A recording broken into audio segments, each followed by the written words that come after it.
اللہ الرحمن الرحیم۔ سرکار دو عالم صلی اللہ علیہ وآلہ وسلم کا فرمان عالی شان ہے کہ طالب العلم فریضۃ علی کل مسلم، علم حاصل کرنا ہر مسلمان مرد عورت پر فرض ہے۔ دوسری حدیث مبارکہ ہے، سرکار دو عالم صلی اللہ علیہ وآلہ وسلم نے ارشاد فرمایا کہ تم گود پنگوڑے سے لے کر قبر تک علم حاصل کرو۔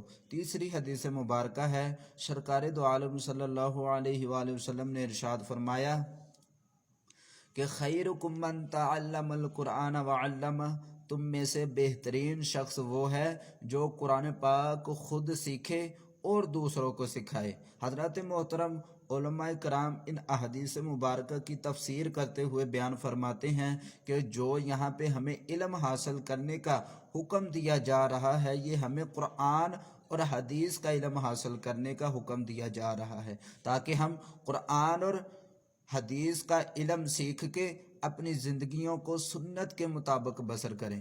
حضرات محترموں، کسی نے کیا خوب کہا تھا کہ لکھنے نہیں آتا تو میری جان پڑھا کر، ہو جائے گی تیری مشکل آسان، پڑھا کر۔